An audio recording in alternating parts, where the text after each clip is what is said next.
આજનો અવસર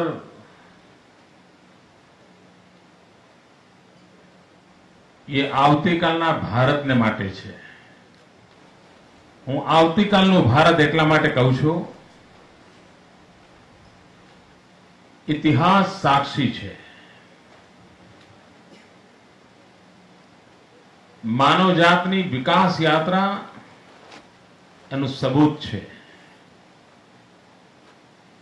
જે સમાજ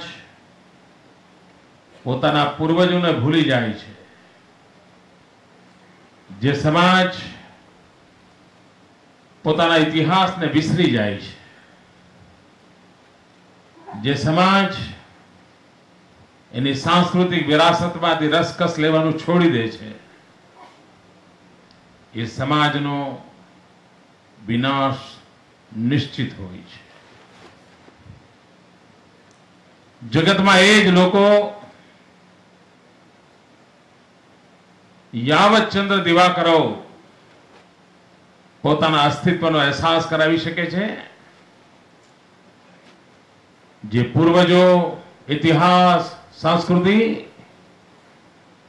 એના મૂળિયા સાથે જોડાયેલા હોય છે. આપણને બધાને ગૌરવ થાય અહીંયા ધોલાવીરા માટે, પણ એની સાથે સાથે પીડા પણ થાય. એવું તે શું કારણ હતું કે આ મહાન વિરાસત અને આપણી વચ્ચે ખાઈ પડી ગઈ?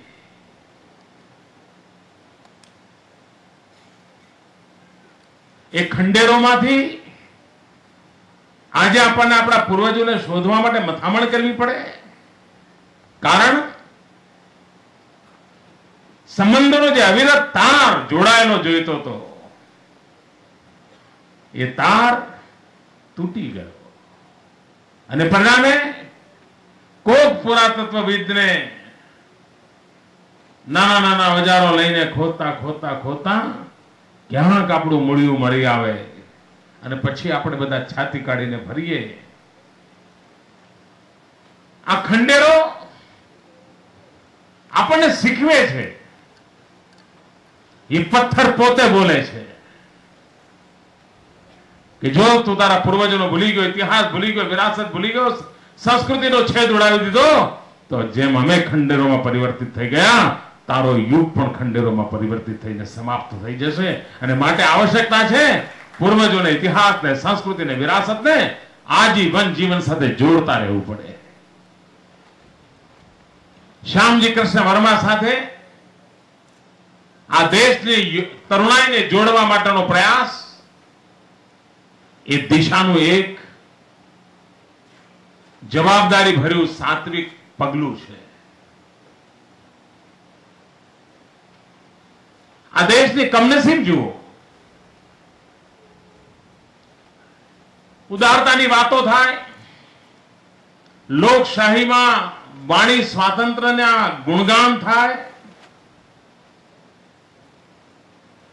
ડગલે ને પગલે લોકશાહીનો હવાલો આપવામાં આવે. એ દેશમાં પોતાને ન ગમતી કોઈ વિચાર વ્યવસ્થા હોય તો એને જડ મૂળથી ઉખાડી નાખવા માટે આઝાદીથી આજ સુધી લગાતાર પ્રયાસ થતા રહ્યા. એનાથી વધારે આ દેશનો કોઈ દુર્ભાગ્ય ન હોઈ શકે. મિત્રો, તત્કાલીન સમયની અંદર જે તે યુગના માનવીઓ એકબીજાના વિચાર ભેદ હોય એની ચર્ચા કરે, ટીકા કરે, સમજી શકાય છે. પરંતુ ત્યાર પછીની પેઢી જવાબદારી છે કે જેમણે પણ દેશ માટે કંઈ પણ કર્યું હોય એની વિચારધારા આ હતી કે પેલી હતી, એ બધા જ આ ભારત માતાના સપૂતો છે અને બધાનું જ માન સન્માન કરવું એ બીજી પેઢીની જવાબદારી હોય છે.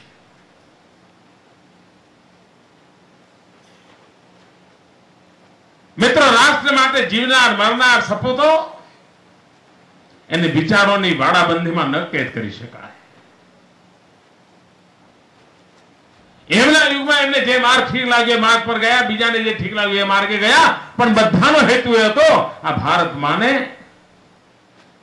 જંજીરોમાંથી મુક્ત કરવાનો, ગુલામીની બેડીઓમાંથી આઝાદ કરાવવાનો.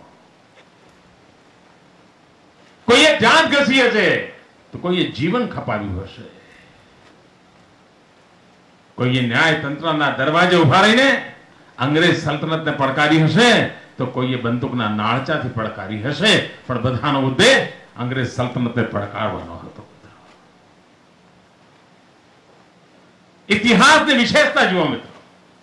1857 નો સ્વાતંત્ર્ય સંગ્રામ મે મહિનાના ઉજ્જવળ દિવસો, દેશ નો એક મોટો વર્ગ બલિદાન માટે થનગની રહ્યો હતો.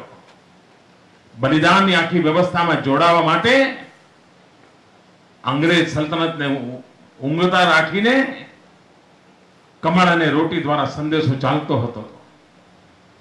કમનસીબે, આપણા બધાના કમનસીબે ધાર્યું પરિણામ ન મળ્યું. અંગ્રેજો સફળા જાગી ગયા અને એમણે જેટલો પણ જુલ્મ કરી શકાય એટલો કર્યો. 1857 ના સ્વાતંત્ર્ય સંગ્રામના એ બીજને જડ મૂળથી ઉખેડી નાખવા માટે, એને નષ્ટપ્રાય કરવા માટે એમની બધી શક્તિઓ ઇસ્તેમાલ કરી કાળો કહેર કરી નાખ્યો મિત્રો. અને જ્યારે જુલ્મના દિવસો ચાલતા હતા, એ કાળો કહેર વર્તાઈ રહ્યો હતો. પાંડવોની જેમ આઝાદીના માટે અપેક્ષા કરનાર લોકો ને મદદ કરનારાઓ થરથર કાંપે એવી પરિસ્થિતિ પેદા થઈ ગઈ હતી. એ સમયે ઈશ્વરનો સંકેત હતો કે 4મી ઓક્ટોબર 1857 જ્યારે સ્વાતંત્ર્ય સંગ્રામને કચડી નાખવામાં અંગ્રેજો સફળ થયા હતા, એ જ વખતે શ્યામજી કૃષ્ણ વર્માનો જન્મ થાય છે. વિધિનો કોઈ સંકેત હતો, વિધિનો કોઈ સંકેત હતો. અને આ માંડવીની ધરતી પરથી એક એવા મહાપુરુષે જન્મ લીધો જેને જ્ઞાનની ઉપાસના કરી. સ્વામી દયાનંદ સરસ્વતી, જેનો જેના જીવન પર પ્રભાવ રહ્યો. સ્વામી વિવેકાનંદ, જેના વિચારોથી પ્રભાવિત થતા હતા. વિવેકાનંદજીના જીવન સુધી પ્રભાવ પેદા કરે એ માંડવીનું સંતાન કેવું હશે? મારા માંડવીના મિત્રો વિચાર તો કરી જુઓ.